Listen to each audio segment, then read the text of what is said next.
Story 1. The Photo Booth Incident.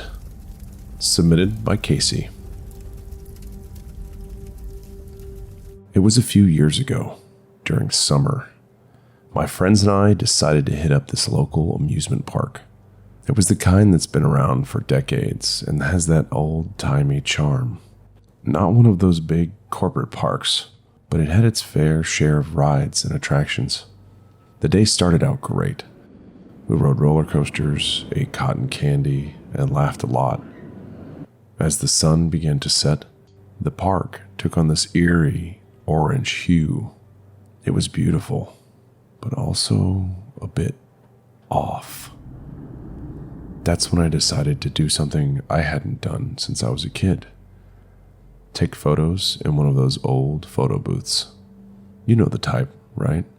The ones with the curtain you pull shut and it takes 4 black and white photos in quick succession. I thought it'd be a fun memory. I went in alone since my friends were getting snacks. I pulled the curtain closed, sat down, and inserted my coins. The machine whirred to life, and the first flash went off. I smiled, making a silly face. The second flash went off. I switched poses, trying to look cute this time. But before the third flash, I heard something. It was a soft whisper right next to my ear. "Don't look now." My heart jumped. I was alone in the booth, right? I tried to convince myself it was just the machine making a weird noise. The third flash went off, and I was too scared to change poses. I just stared straight ahead, eyes locked at the camera. Then, just before the fourth flash, I felt a cold hand on my shoulder. I screamed, but the flash went off, capturing my terrified expression. I bolted out of the booth, pulling the curtain back so fast I nearly ripped off its hinges. There was no one there. No one behind the booth. No one waiting outside. Just me. My friends came running over, snacks in hand, asking what happened. I was shaking, trying to explain, but words failed me. We waited for the photos to print, and when they did, my blood ran cold. The 2 photos were normal, just me making faces, but the third, it was slightly overexposed, casting an eerie glow around my face. The overexposure created a pattern that looked eerily like a distorted face just behind my shoulder. The 4th photo was even more overexposed, almost white. But in the midst of the brightness, there was a clear, darker pattern, like fingers reaching out. I quickly snatched the photos, my heart pounding. Without a second thought, I threw them into the nearest trash bin. I tried to convince myself it was just a machine malfunction, a fluke, or maybe my mind playing tricks on me. I rejoined my friends, wearing a fake smile, never mentioning the incident. Deep down, I knew they wouldn't believe me anyway. The rest of the evening was a blur, and the secret of the photo booth remained buried, discarded with the unsettling pictures.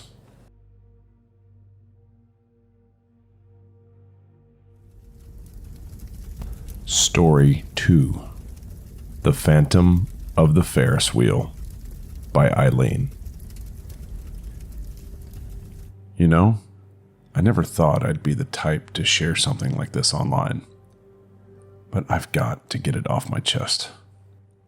It's been gnawing at me ever since it happened, and I can't shake the feeling that something was terribly wrong that day at the amusement park. My friend Sarah and I had planned a day out at the local amusement park. We were both excited, especially about the Ferris wheel. It was one of those old, creaky ones that had been around for ages, but it still had a certain dangerous charm to it. We'd been on it before, but this time, something felt a little different. We spent the day enjoying the rides, eating cotton candy, and laughing like we were kids again. But as the sun began to set, we decided to take one last ride on the Ferris wheel before heading home. We got into our separate cabins, and I waved at Sarah as the wheel began to turn. She was a few cabins ahead of me, and I could see her smiling and enjoying the view. I decided to take a picture of her with the beautiful sunset in the background. I pulled out my phone, aimed it at her cabin, and snapped the photo. But when I looked at the picture, I almost dropped my phone. There was a man sitting beside her, his face obscured by shadows, his eyes fixed on her. I zoomed in, trying to make out his features, but it was impossible. I looked up, and there was no one in the cabin with her. An icy sensation prickled my back. I tried to call out to her, but the noise of the amusement park drowned out my voice. I texted her asking if she was okay, but she didn't respond. The Ferris wheel continued its slow rotation, and I felt a growing sense of dread. I kept glancing between the photo and Sarah's cabin, but the man was nowhere to be seen. I felt trapped, unable to do anything but watch as the wheel turned. Finally, the ride came to a stop, and I rushed out of my cabin to find Sarah. She was standing by the exit looking confused. "Did you see him?" I asked, my voice trembling. "See who?" she replied, looking at me like I was crazy. "The man in the cabin with you," I exclaimed, showing her the photo. She stared at the picture, her face turning pale. "I was alone the whole time," she whispered. We decided to leave the park immediately. As we hastily made our way to the exit, I tried to rationalize the strange image.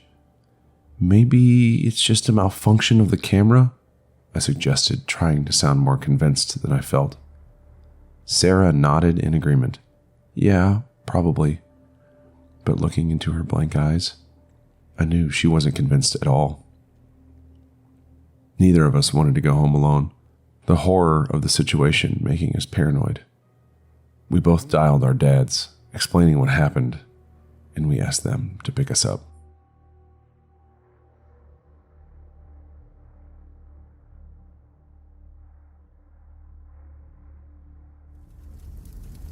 Story 3.